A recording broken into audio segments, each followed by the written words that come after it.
Sometimes we can learn about psychosis from where we see that type of psychosis the most. And one of the examples of this is with auditory hallucinations associated with most commonly, schizophrenia. When we look at the dynamic here, is I try to approach this with people actually suffering it in the moment.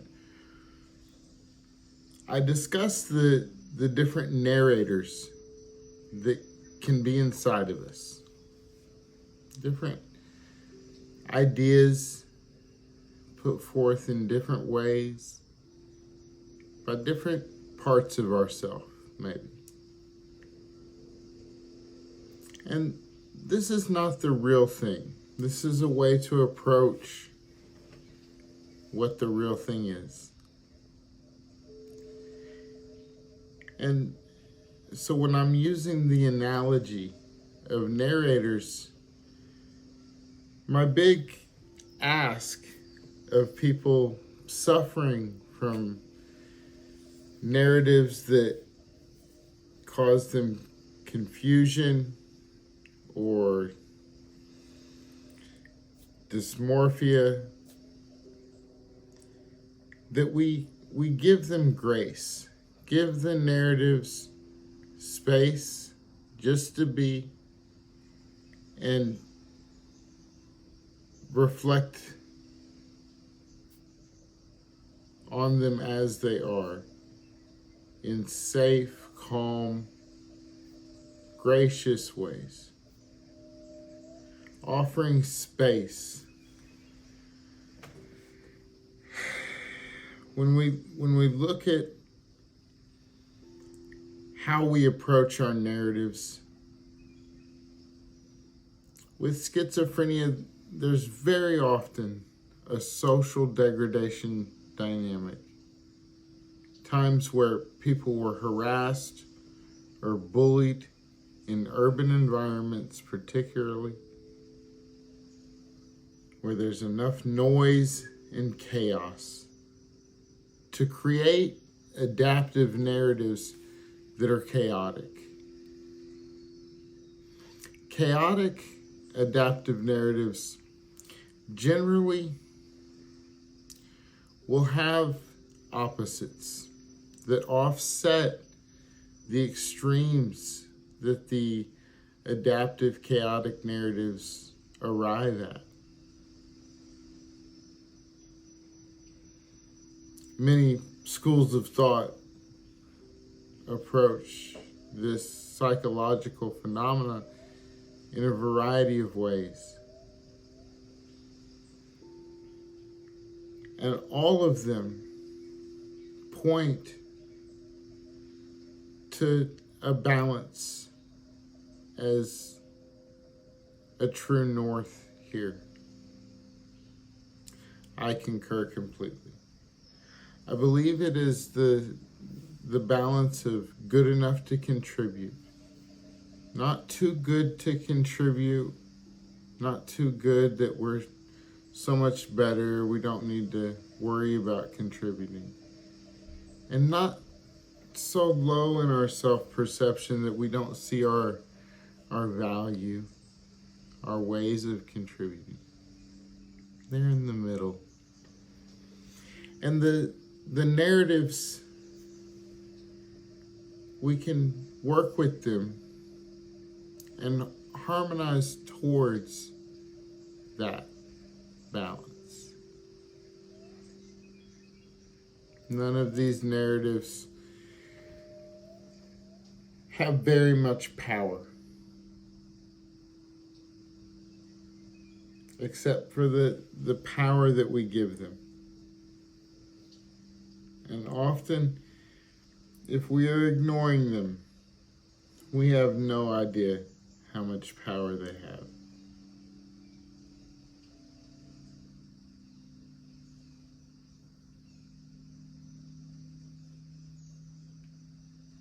Grace is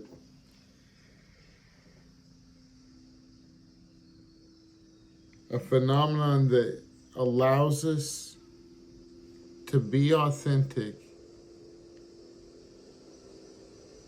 and find our place in harmony.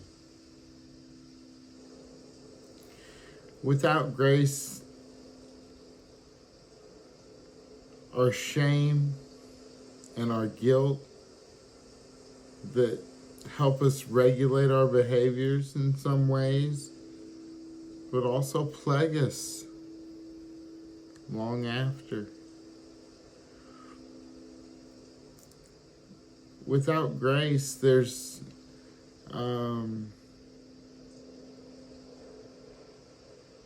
difficulty, to say the least, in earning antidote, in earning relief.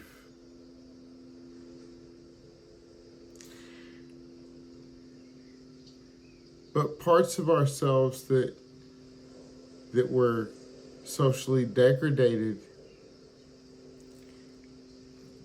they may not have experienced grace even from us. And so, as we work with grace, part of it is allowing all the narratives to harmonize towards grace, and all the feelings in the body to harmonize towards the feelings abundant when we're in grace.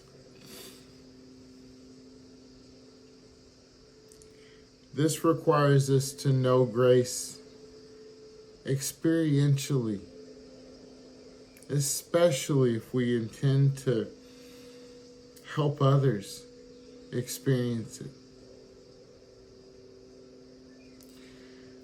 I don't believe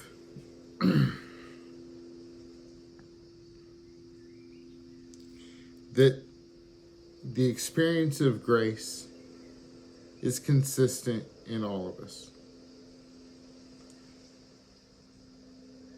But generally, there's a lightness and an openness in the body, a touched heart.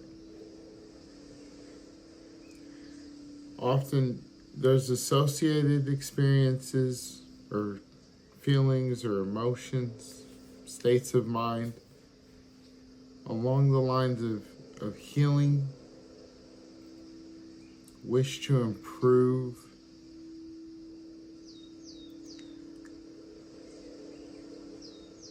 often I've seen on the other side of this experience of grace, on the thought side, people have said they never thought that it mattered, that they had mattered, or that it showed them that they weren't defined by their worst moments. Heard the power of grace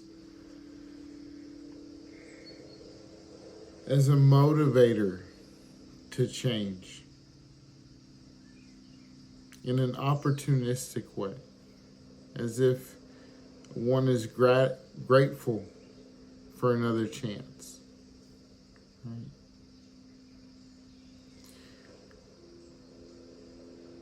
When we think of these modes, there's a lot of space in those thoughts. There's a lot of room for growth in that type of thinking and those feelings in the body.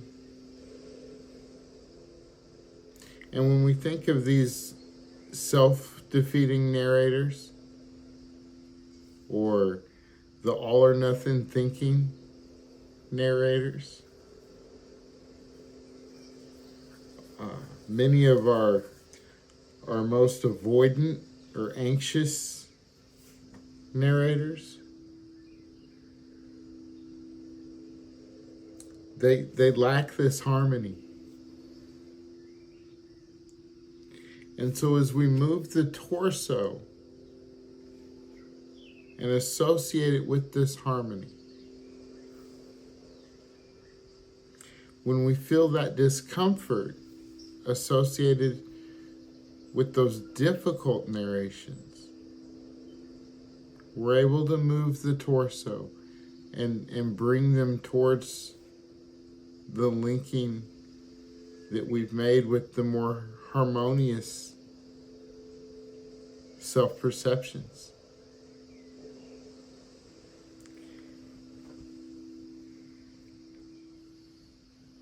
When we consider neuroplasticity,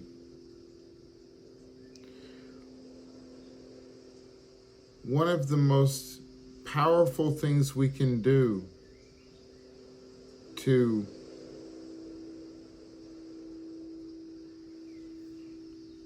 harmonize our narratives and our narrators, we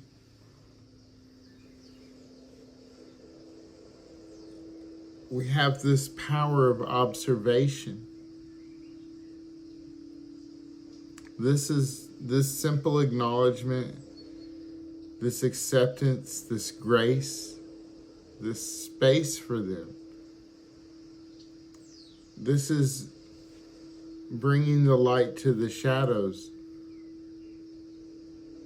It changes what it touches. When we observe what our body feels when we're in these different self-critical places, we'll notice uncomfortable feelings that have an energy behind them to do more critical thinking, more self-defeating posturing, more narratives, or spontaneous activities, self-destructive behaviors. When we consider the power of harmonization here, we can take what we appreciate about our abilities to contribute and put that energy into contribution. This has many benefits to self-perception and in many ways. But it harmonizes the dopamine system that is so often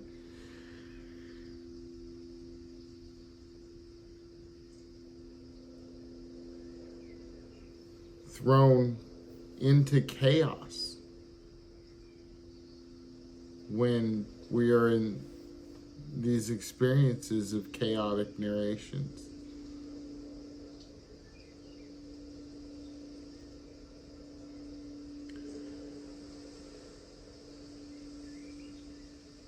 Grace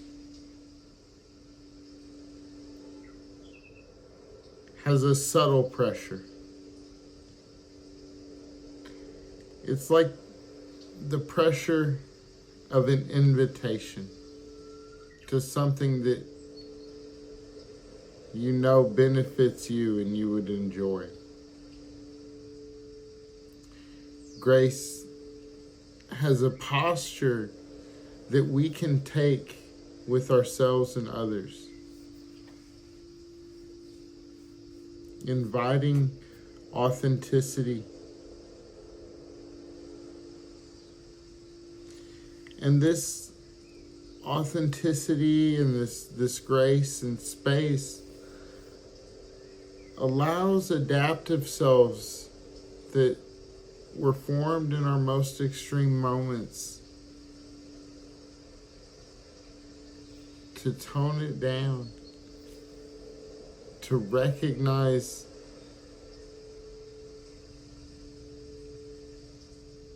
more harmonious ways of expressing.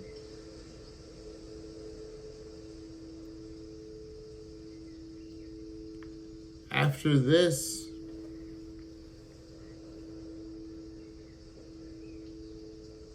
sometimes there's very little energy for the trains of thought that used to plague a person around those narratives. When we look at the place of grace, it's really before we turn to grounding, right? It encompasses all our work. And so it's also something we need to understand is